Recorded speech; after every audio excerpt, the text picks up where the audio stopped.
All right, we're live. Okay. Give her a moment. Doesn't save this part of the video anyway. We'll see if someone shows up here soon.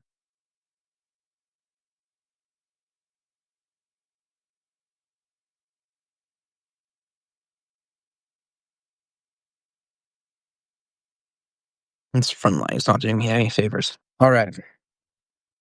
Poetry After Dark. We're back at it. It's kind of later tonight, but we're good. And we're gonna be reading Rilke. The OG German romantic. He was after the Romantics. This is kind of modernist poetry, isn't it? I don't know. I'm not caught up on the history or the movements of the time. So maybe I need to go through and read this biography or introduction again. Yeah. By Adam Zagajewski. Maybe I'd learn something. I probably need to learn many things about Rilke and what he did and who he was. But that does not mean I can't appreciate his poetry. We're going to be reading from the beautiful Edward Snow translation, published by, I don't recognize their logo. North Point Press, a division of Farrar. Okay. The more you know. Straws and Giroux in New York. Okay. And, I think tonight we'll read the Duino Elegies. Yeah. It's kind of what I'm feeling. Yeah. Page 281. Or do we read sonnets to Orpheus? Let me see.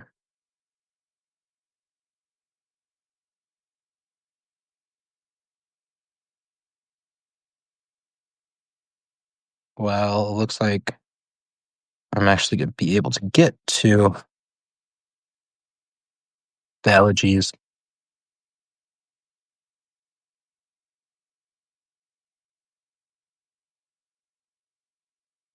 But I'm feeling like sonnets tonight. All right, here we are. Sonnets to Orpheus.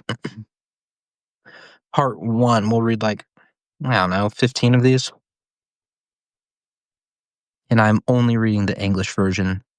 This book includes the German originals, but I don't want to offend the entirety of the German-speaking world by struggling through it, so I will learn their language at another time, not right now. All right. Sonnets to Orpheus, Part 1, Sonnet 1. A tree arose, O pure transcendence, O Orpheus sings, O tall tree within the ear, and all was silent, yet in that silence pulsed new genesis, new signaling, new change. Creatures of stillness thronged out of the clear, disentangled forest from nest and lair. And it wasn't cunning, it wasn't heed or fright that put such softness in their step, but listening, bellow, shriek, and roar, seen small inside their hearts, and where once there'd scarcely been a hut to take this in, a hidden refuge made of darkest longing, with an entranceway whose braces shook, you built temples for them in the hearing.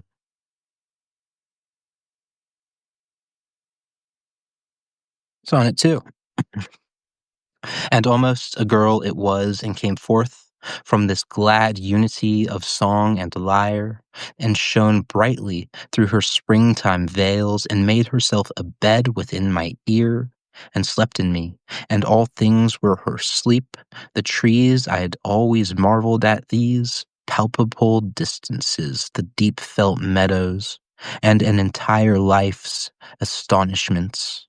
She slept the world, singing God. How did you so perfect her that she never once had need to awake? Look, she arose and slept.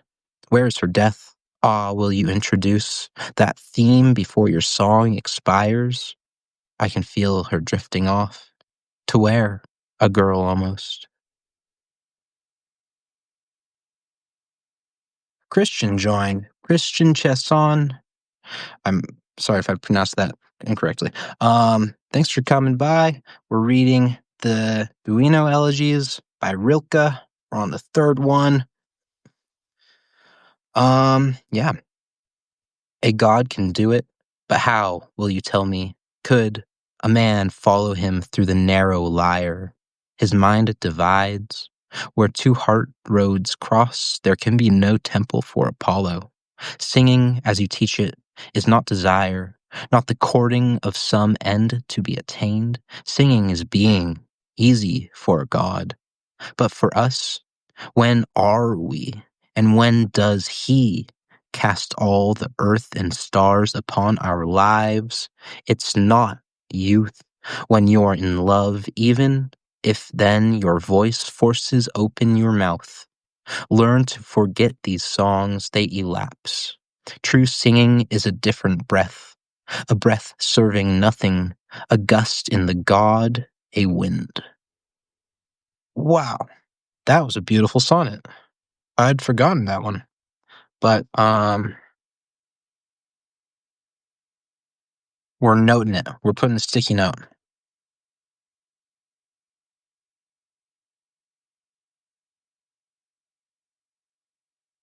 Chukone. Oh, thanks. Yeah, I'm trying to make the line breaks pretty obvious in Rilke's poetry. Um I was talking with a professor about like how Rilke can be so impactful but so straightforward and why he's so beautiful with what he does. And my professor was telling me that there's much beauty in a perfect line break.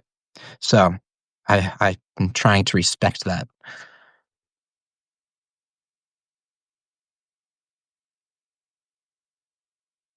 All right. Sonnet 4. Oh, you tender ones, step now and then into the breath that takes no heed of you.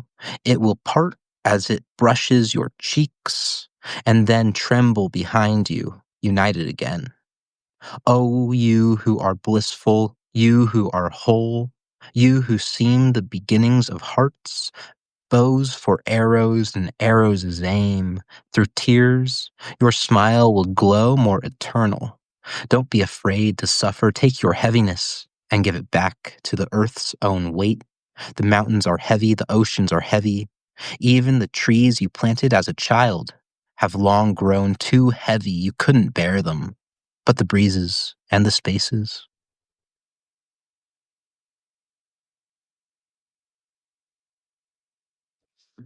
Hello, Martin. I'm so glad you can make it.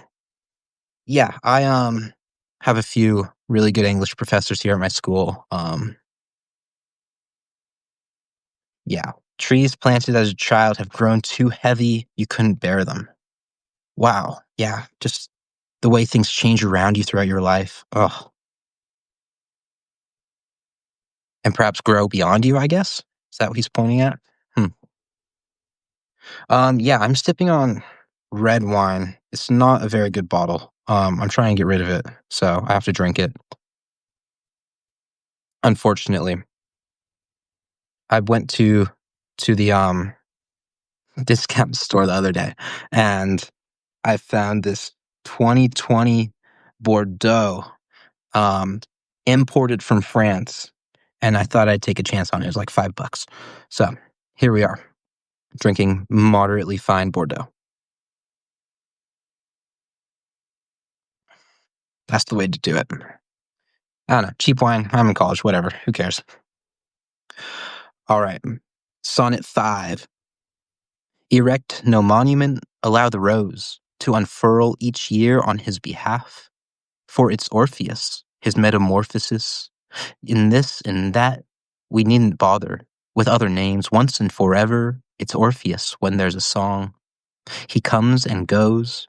Isn't it grace enough when now and then he stays on a few days, outlasting the bowl of roses?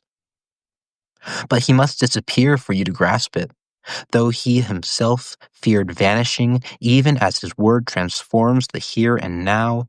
He's already in that other realm where you can't follow, the liar's snare doesn't trap his hands, and he obeys even as he overreaches.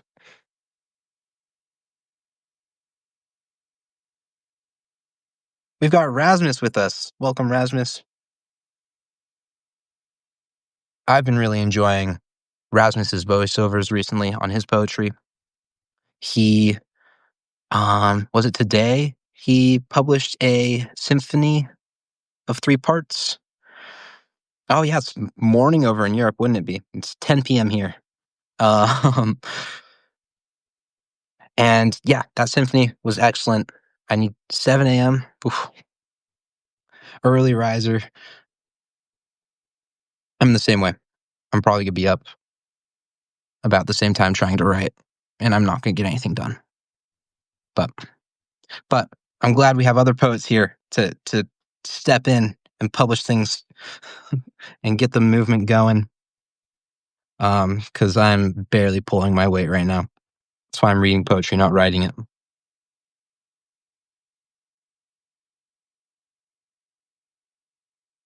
All right, we're on Sonnet 6. We're reading Sonnets to Orpheus. Um, and there's a note to this one. Earth smoke and rue are herbs, supposedly with the power to summon the dead. Hmm.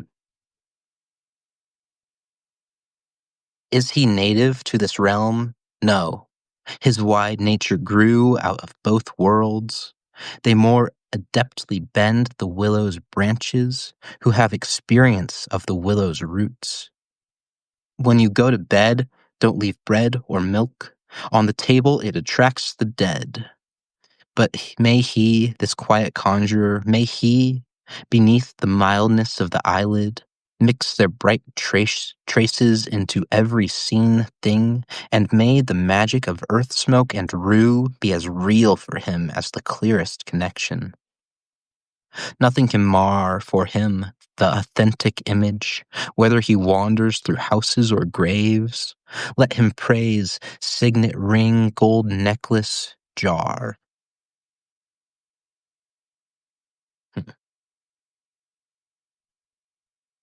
I'm having flashbacks to The Mirror by Andrei Tarkovsky. Leave bread and milk on the table. Um, it attracts the dead. Man, I don't know. I didn't really catch on to the themes of the Orpheus mythology um, on my first reading of this, but I'm a little more perceptive to it now. And just the way Rilke twists it and re-relates it to new things is so fascinating and really masterful. Yeah. Sonnet 7. Praising, that's it. One appointed to praise. He came forth like ore out of the stone's silence. His heart, oh ephemeral winepress, for a vintage eternal to man. Never does his voice die or turn to dust, and when the divine moment seizes him, all becomes vineyard, all becomes grape, ripened in his sentient south. Not mold in the vaults of kings, nor any shadow falling from the gods can give his songs the lie.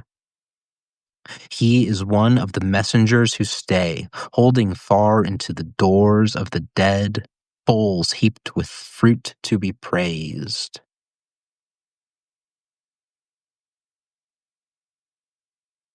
Sonnet 8. Only in the realm of praise may lament range, the nymph of the tear-fed stream, watching over our cascade to ensure that it strikes clearly on the same rock that supports the gates and altars. Look around her quiet shoulders dawns the feeling that among the siblings of the heart, she must be the youngest. Jubilation knows, and longing has admitted. Only lament still learns. With slender hands, she counts for nights on end the ancient curse. Yet suddenly, unpracticed though she is, she lifts a constellation of our voice into skies not clouded by her breath.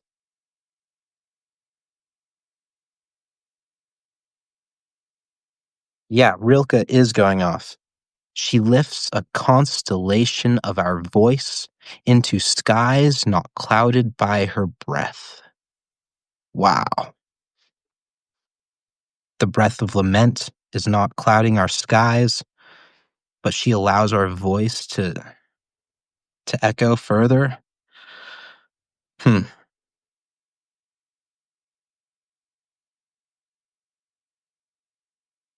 It's reading all these translations that makes me want to learn German, like, deeply. I'd love to read Kierkegaard and Rilke and Nietzsche in the original German. Yeah. Have to go to grad school and do that, I guess.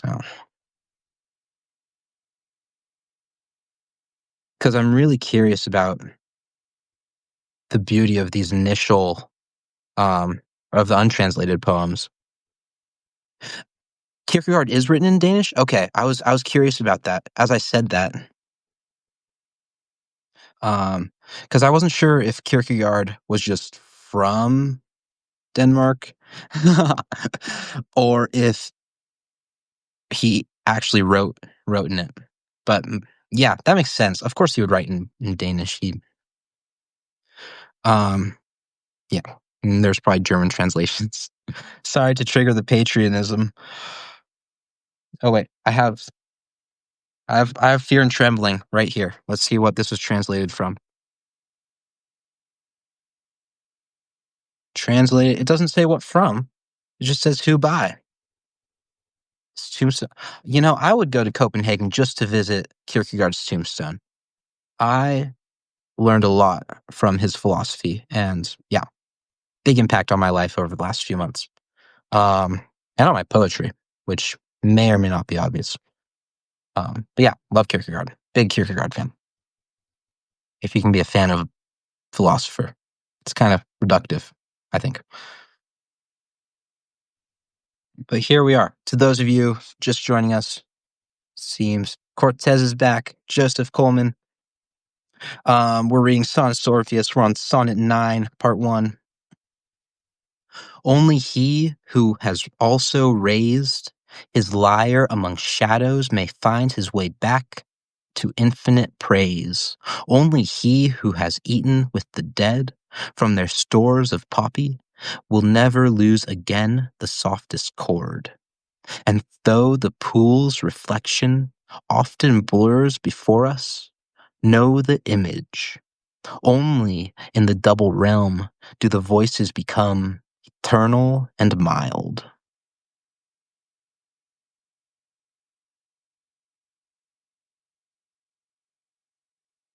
All right. Sonnet 10. There's two notes to this one. They're long notes, but they're interesting. Okay.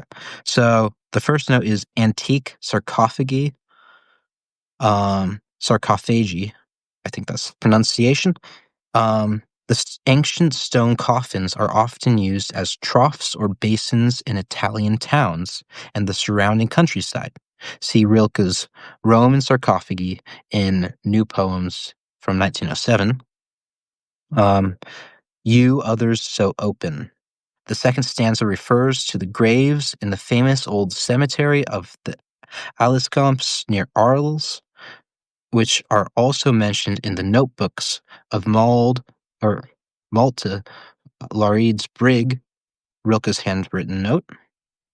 The latter passage has Malta imagining the prodigal son as a solitary young shepherd standing in the spirit-populated shadows of the Alicamp, his gaze following the flight of a dragonfly among the tombs that stand open like the graves of the resurrected. Okay, I guess we need the phone for context. You who have never left my feelings, I greet you, antique sarcophagi, through which the cheerful water of Roman days flows like a meandering song, or you others so open like the eye of a happy waking shepherd, full of silence and flowering bee balm, from which flit ecstatic butterflies. All that's been wrested from doubt, I greet, the mouths opened again, after knowing well what silence means. Do we know, friends, do we know?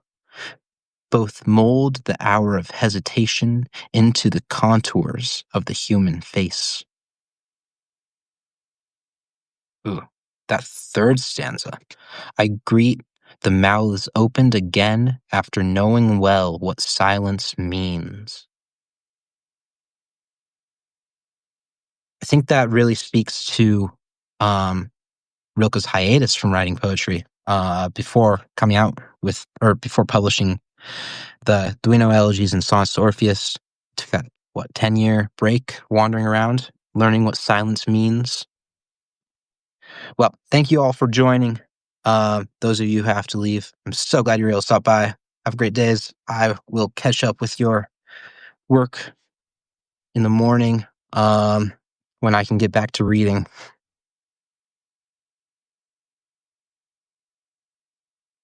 All right. Sonnet 11. Scan the sky. Is no constellation named Horseman? For this is strangely imprinted in us, this earthly pride, and another who spurs and reins it, and whom it bears. Isn't it thus pursued and then broken in, this sinewing nature of our being, path and pivot, at a touch, understanding, new distances, and the two are one. But are they? Or does neither want the path they trace together, table and trough, ineffably divide them from the start? Even the starry union can deceive. Yet for now, let's allow ourselves to believe in the figure. That suffices.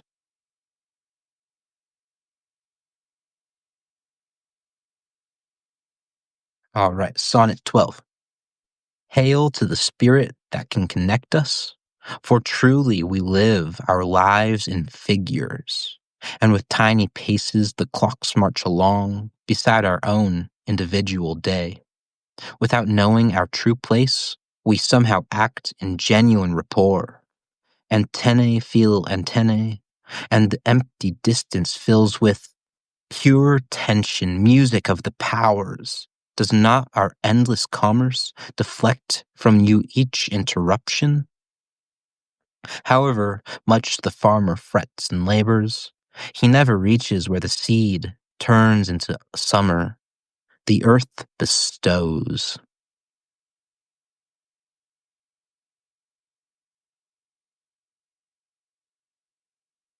Sonnet 13.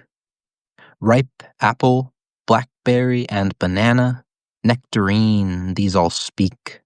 Death and life into the mouth, I feel. Read it in the features of a child who's tasting them. This comes from far. Does all grow slowly nameless in your mouth, where words once were, discoveries flow, set free from the fruit's flesh, amazed? Dare to say what you call apple, this sweetness that first condenses, thickens, and then, finally sublimed in the taste, grows clear, awake, transparent, double-sided, sunny, earthly, native. Oh, knowing, feeling, happiness, immense.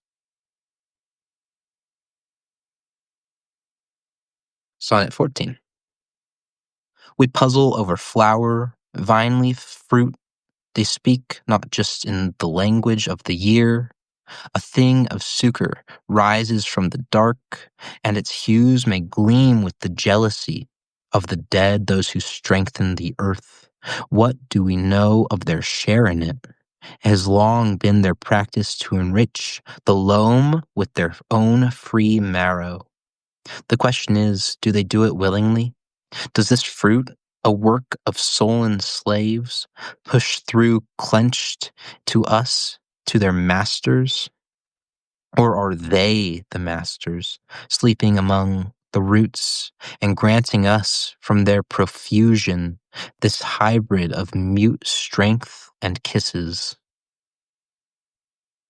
Wow, that's a beautiful sonnet.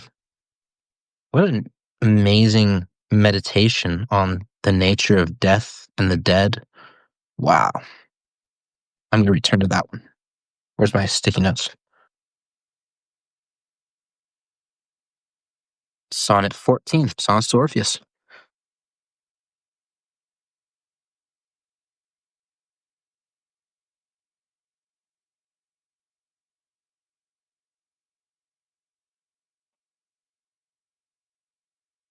More wine. I still have like a third of a bottle. I need to get rid of this. Maybe I can throw it in some sort of cooking, but I'm not sure what.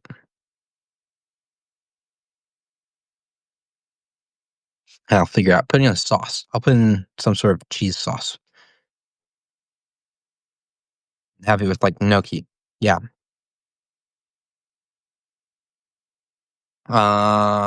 Sonnet 15. Wait, this taste. Already it's escaping. A bit of music, feet tapping, a hum. You girls, with your silences, your warmth, dance the knowledge of the tasted fruit. Dance the orange. Who can forget it? The way it fights, drowning in itself.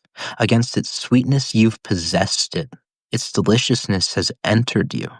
Dance the orange, fling the warmer landscape out of you, so the ripe fruit may glow in its native breezes, aglow yourselves, peel, perfume from perfume, create a kinship with the pure, reluctant rind, with the juice that fills the happy fruit.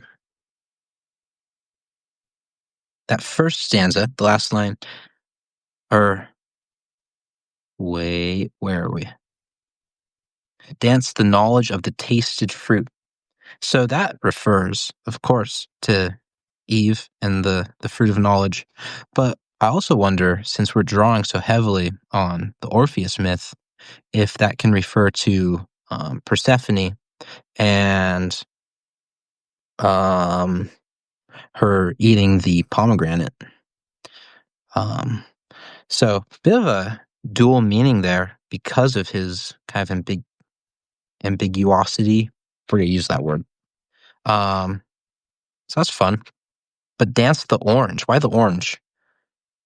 What's the significance of the orange?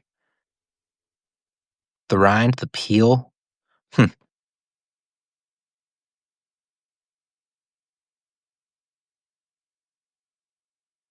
Sonnet 16. You, my friend, are alone because we, with words and pointing fingers, gradually make the world our own, perhaps its weakest, most hazardous part. Who points fingers at a smell? Yet you feel so many of those forces that threaten us. You recognize the dead, and you cower before the magic spell. Look, now we together must manage with piecework and parts as if they were the whole. Helping you will be hard. Above all, don't plant me in your heart. I'd grow too fast. But I will guide my master's hand and say, here, here is a sow in his pelt.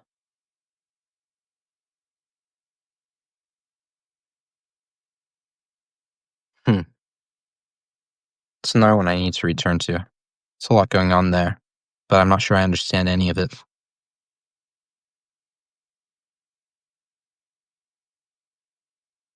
All right. I think there's like 28 poems in each section of the sonnets. 26 in the first. Um, okay.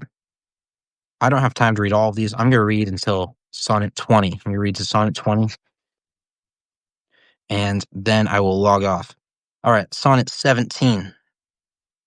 Deepest down, the age-old, gnarled root of all erected things, hidden source they've never seen, battle helmet, hunter's horn, sayings of the elders, men in their brother wrath, women like lutes, Branch crowding branch, none of them free. Yes, one, climb, oh, climb. But still they break until at last that highest one arcs into a lyre.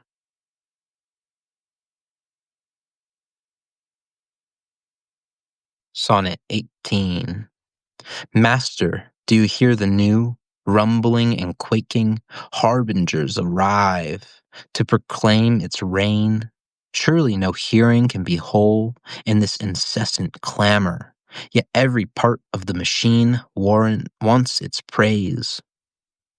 Behold the machine, how it rolls and wreaks vengeance and drains and deforms us. Yet since it has strength from us, let it be without vehemence, drive and serve.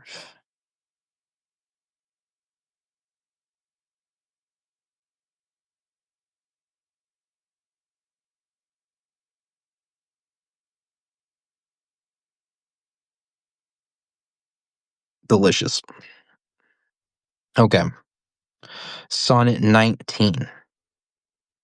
Though the world change swiftly, as the forms in clouds, all perfected things fall back to age-old ground over what changes and passes, wider and freer. Your deep song still hovers, O God with the lyre. Pain has not understood, love has not been learned, and what in death removes us remains undisclosed. All alone over the land, song hollows and heals. Well, shucks. I'm just gonna read all of them. I'm gonna read all of part one. Okay. But what, master, might I dedicate to you? Oh, tell me, you who taught the animals their ear, my memory of one spring day, toward the evening in Russia, a horse. Out of the out from the village came that one white horse, a hobble trailing from its front fetlock, to pass the night all alone in the meadows. How the shock of mane slapped his neck in time with the sovereign gaiety, in that awkward hampered gallop. How the sources of stallion blood leapt. He felt the distances, and oh, he sang and heard. In him your legend cycle rounded to its close. His image, receive it.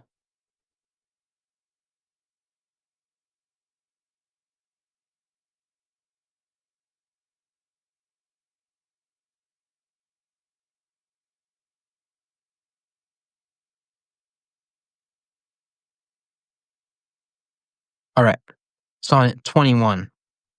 I was reading notes on these to see if they were really relevant, and they're not. Um, Sonnet 21. Spring has come again. The earth is like a child who knows poems by heart. Many, so many, for the work of such long learning, she wins the prize. Her teacher was demanding we'd grow fond of the white in the old man's beard. Now, when we ask her what the green and the blue are, she can tell us. She knows it. She knows. Earth, lucky earth, on holiday, play with the children now. We want to catch you, happy earth, and the luckiest will. What her teacher taught her, so many things, and what's imprinted in the roots and on the long, difficult stems, she sings it, she sings.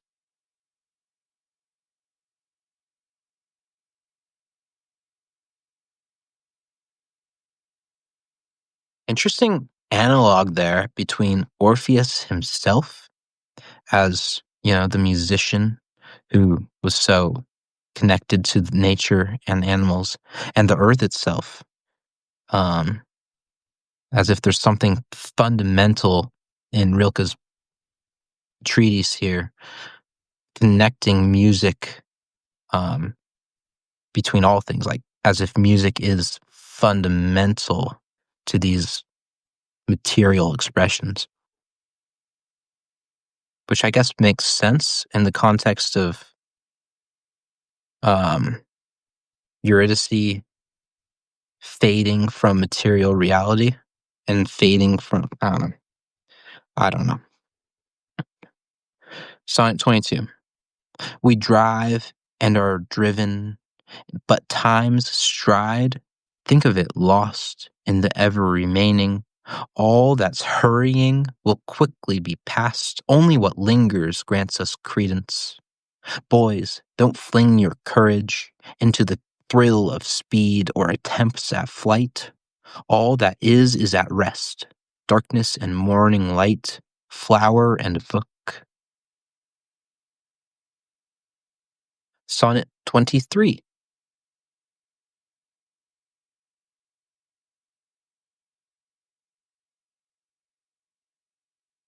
Not till that day when flight, no longer for its own sake, climbs into the silent skies propelled by sheer bravura, so that in shining profiles, as the tool that triumphed, it can play the wind's fatigue, slender, sure, and agile. Not till a pure out there dispels boyish pride in the power of instruments, will one breathless from winning and closing in on distances be what his solo flight attains.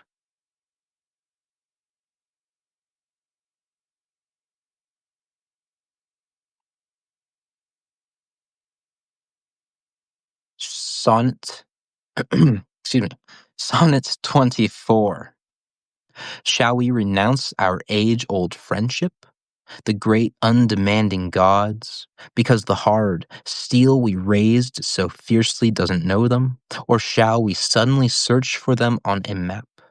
These potent friends who take the dead from us, nowhere brush against our wheels. We've moved our baths and banquet places far away, and their messengers long too slow for us. We forever outstrip, more alone now, wholly dependent on each other, strangers to each other.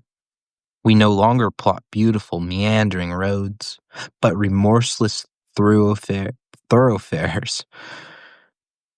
Only in steam boilers do the old fires burn, driving pistons ever more gigantic, while we feel our strength ebb like swimmers. Ooh, only in steam boilers do the old fires burn. That's crazy. What a line.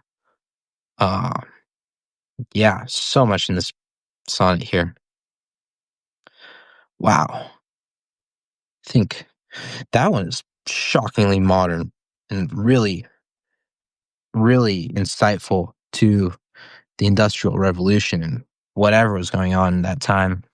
Um, but yeah, only in steam boilers do the old fires burn. If only to write like that. I want to write a line that impactful one day. Maybe just one line. Just one line. All right. Sonnet 25. But you now, oh stolen one, whom I knew like a flower I had no name for, once more will I rehearse you and show you to them. O beautiful playmate of the unquenchable cry, dancer first, whose body, full of hesitation, suddenly stopped, as if your mouth were being cast in bronze, grieving and listening. Then from the powers above, music fell into your altered heart. Illness was near, already gripped by shadows, your blood coursed darker, yet, as if only fleetingly, suspicious, it burst forth into its natural spring. Again and again, amid darkness and downfall, it flared earthly until, after terrible pounding, it stepped through the hopelessly open gate.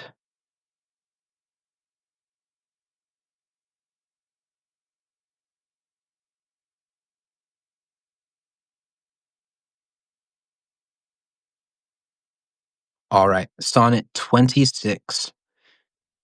But you, divine one, intoning to the very end, when swarmed by the horde of spurned maenads, you drowned their cries with order, sublime one. Up from that mayhem rose your transforming song. None there could harm your head or lyre, however they raged and wrestled all the rough. Stones they threw at your heart became soft when they touched you, and blessed with hearing, at last, mad for vengeance, they ripped you apart.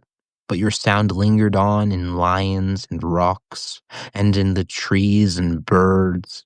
You sing there still.